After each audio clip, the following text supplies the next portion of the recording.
Karen called out a driver, but she was the one running the light. The intersection was a battlefield of honks and screeching tires, and Karen's voice sliced through the chaos like a siren. "You idiot! You nearly killed me!" she shrieked, her manicured finger jabbing toward the young man in the battered sedan. The crowd froze, eyes darting between her and the crumpled cars, as if waiting for the world to explain itself. It was a gray afternoon in downtown Asheville, the kind where the air felt heavy with the promise of rain. Karen, 42, impeccably dressed in a tailored blazer and designer sunglasses, had been speeding through her day 3 client meetings, a Pilates class, and a quick stop at the organic market. Her silver SUV was her chariot, a gleaming extension of her carefully curated life. She was late, as usual, and the red light at 5th and Maple was just another obstacle in her way. She didn't see it or chose not to. Tom, 24, was the opposite, a community college student working 2 jobs. He drove a 15-year-old sedan with a dented fender and a prayer to keep it running. He was on his way to pick up his little sister from soccer practice, humming along to a podcast about urban gardening. When Karen's SUV barreled through the intersection, the light was green for Tom, red for Karen. The crash was inevitable, a sickening crunch of metal that silenced the street for a split second before the chaos erupted. Karen leapt out of her car, unscathed but incandescent with rage. "Do you even know how to drive?" she screamed, storming toward Tom, who was still dazed, checking himself for injuries. His sedan was totaled.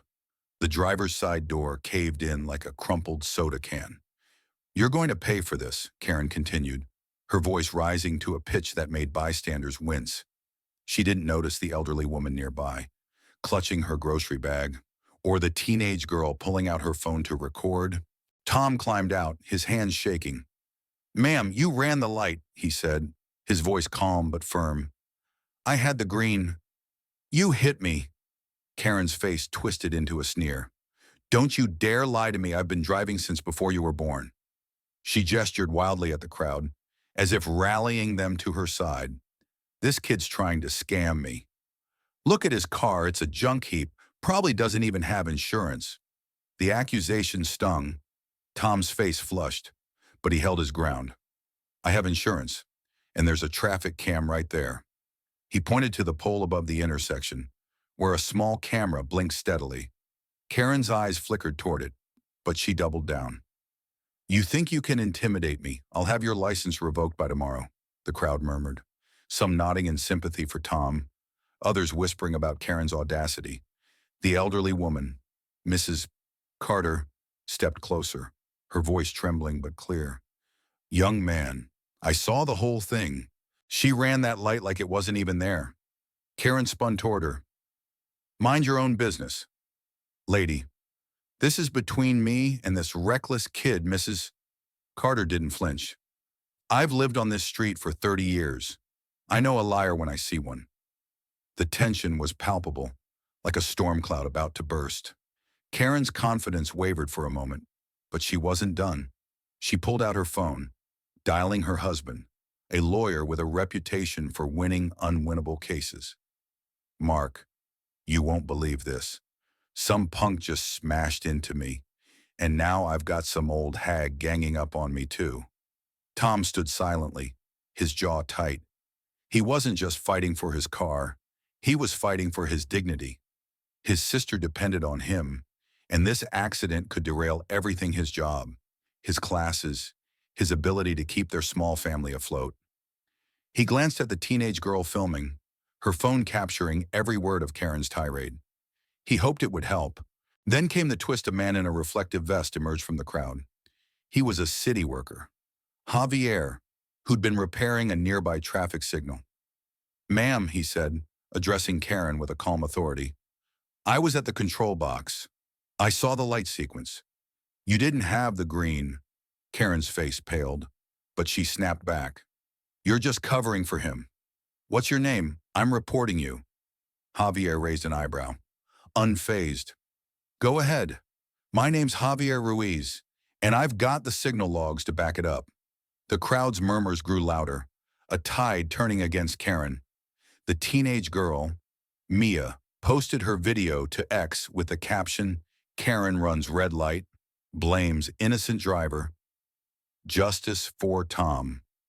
Within minutes, the post was gaining traction, retweets piling up as strangers weighed in. Karen's world was unraveling, but she didn't know it yet. She kept shouting, demanding to speak to the police, convinced her husband's influence would smooth things over. When the officers arrived, she launched into her version of events, painting Tom as a reckless menace and herself as the victim. But the traffic cam footage was already being reviewed, and Javier's signal logs were handed over. The officers watched the footage in silence. It showed Karen's SUV speeding through the red light, T-boning Tom's sedan with brutal force. The timestamp confirmed Javier's account. One officer, a no-nonsense woman named Sergeant Hayes, approached Karen. "Ma'am, the evidence shows you ran the light. You're at fault here." Karen's mouth fell open. "That's impossible. The camera's wrong. This is a setup." Sergeant Hayes didn't blink. "You can explain that in court. For now, you're getting a citation for reckless driving and running a red light." The crowd erupted in quiet cheers, a wave of relief washing over them. Tom exhaled, his shoulders sagging as the weight of the moment lifted. "Mrs. Carter patted his arm, whispering, "You did good, son." Mia's video was now viral, with thousands of comments calling out Karen's entitlement.